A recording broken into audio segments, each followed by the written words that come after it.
Are you a livestock farmer or planning on going into the livestock business and it's your challenge what to feed your animals? Then today I come your way with an excellent video to share with you what we feed our animals with. So today I'm going to share with you 3 things that you can feed your goats, your cattle, your sheep, and whatever livestock that you're doing. So come along with me as I walk you through step by step every food that we give to our animals here so that you can learn and also feed your livestock with them.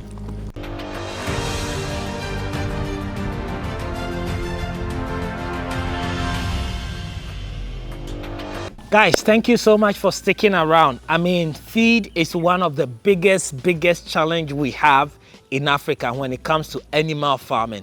And I don't know why people haven't been supporting us, the government, the NGOs, all of you out there.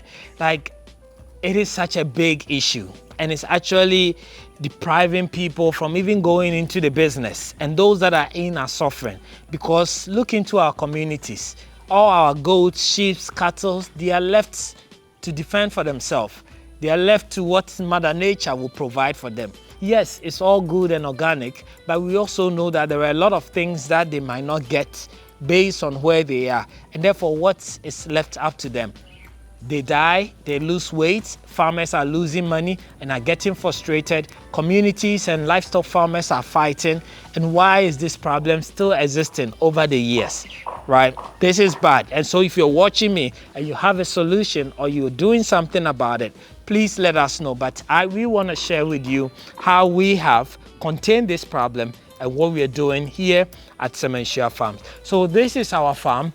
That is our pen. This is the sales yard. So anytime we want to sell a goat, we bring them from the main pen into this small pen so that buyers can walk in here and just select the goats of their choice. That being said, today we are not selling goats and we are not talking about that. We're talking about what we feed our goats with. So what do we feed our goats with? So our goats eat 3 different types of feed. So they eat on the fresh grazing food. So if you come here, you can see that in this pen, we have a paddock here. This paddock is dedicated for them. We have planted our fodder, which is the Semanhyia grass, where you can also buy the seed and just plant and it will grow. In a matter of 2-3 months, you will start harvesting, or you can let your goat and cattle feed on it. So here, our animals do not go outside this property. We have fenced the entire property and we have created paddocks where they go in and eat. So this is just one of the paddock. What this means is that these goats will come here and graze. Maybe you do not have a paddock, but if you don't have a paddock, I will advise you to get yourself a paddock. A paddock is basically a dedicated portion of land that is fenced for your animals to go in and graze, right? So livestock need the green forage, right? And therefore it's very important. If you don't have one, then you have a bigger size of land where they go out and they just eat shrubs and whatever they will find there. That is one type of feed that we give to our animals. So here at the farm, our animals will graze here for about 3 to 4 hours every single day. So as a livestock farmer, you need to have a grazing paddock for your livestock. So every afternoon between the time 11 to 4 p.m., we will allow them to come here and graze. Today it was raining, so we had to quickly push all of them inside. So they are all inside the pen, and that's why you don't see them grazing even though we are still in the noontime. Go and find Farming in Africa on Facebook, TikTok, LinkedIn and Instagram, YouTube. You are going to gain a lot more and more from it, and you are going to give a thanks after it like me. Thank you very much. So paddock or grass, fresh grass, is one source of feed. The second source of feed is hay. What is hay? So hay is basically this grass cut and dried for a couple of days and compressed and baled into hay. Why do we do that? We do that for storage. And we do that because we don't want them to only consume the green grass. If they are consuming green grass, they consume a lot of water. It's just full of water, and sometimes it also affects their digestive system. So we balance it with a dry fodder, which is also as nutritious as this, but gives them the opportunity to drink more water once they come inside. So they are not only eating green grass. So let's go in here and hopefully I can show you some of the hay that we have. We also dry them because we want to store them for longer period, right? So once in the dry season, you'll see that your green grass is not going to be growing as much as it used to grow in the rainy season. And therefore, the best thing to do is to dry it so that in the dry season, when your grass is not growing as much, you will still have food available for them. So come along with me. Come in here and see. So this is dry hay, and this hay, as you can see, we've piled them here in the rainy season. So we are going to be storing and storing and storing so that in the dry season where we don't have enough green, our animals will still have food to eat. So when I talk about planning as a farmer, this is what I mean. So we are going to store. The dry season is almost over, right? But we still have enough food. And this is because we have planned and we have enough. So we talked about the green grass, they're grazing on green grass. Then the second thing is having hay available. So we give them hay and then they graze as well.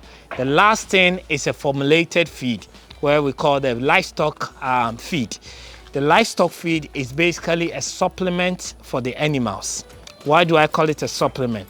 Even though they go out and graze and they have this, they have enough to eat. But we also understand that it's not all about being full. It's also about the nutritional requirement, right? So even if though they are out there and grazing, there are certain supplements that they might not get because of the plant that's not available or that the soil doesn't have it. And therefore, they will be lacking. Things like zinc, things like selenium, things like phosphorus, calcium, potassium, so on and so forth. And therefore, it is our responsibility as farmers to be able to provide that to them. So come along and let me show you. So in order for us to do that, we have formulated a feed that we are able to provide to them. Okay. So what you're looking at here is the livestock feed, which is all the required nutrients that livestock need to be able to eat and grow healthy. And that is what we have combined, palletize it into pallets, and then feed that to them. This feed is not supposed to get them full, but it's supposed to just give them the nutritional requirement that they need so that they are not deficient in any nutrients, right? So we give them first thing in the morning, we give them this food. So the moment we finish clearing or cleaning their pen, we'll give them this food. And based on the size of animal or based on the status of the animal, we might give them anywhere between 200 grams all the way to 1 kg, like I said, and we'll give that to them in the morning. Then in the afternoon, 11 o'clock to about 4 o'clock, we will open them and they will go and graze. Then in the evening, we will give them the dry food that we have as hay, right? So that's the 3 feeds that we give to our animals here. I don't know what you give to your animals, but share it with us as well. And if you want to give your animals the same feed that we give ours here, contact the WhatsApp number and we can help you, whether it's being the seed that you want to plant, whether it's the hay that you want to feed your animals, or whether it's even the pellet feed for you to supplement your animals with. The most important thing is that you don't leave your animals malnutrition. You make sure that they have all the nutrients they need so that they can give you the best of what they have or what they are meant to give you, so that you, the farmer, can also get profits from your investment. So thank you so much for watching this video, and I hope it was useful. I will see you in the next video.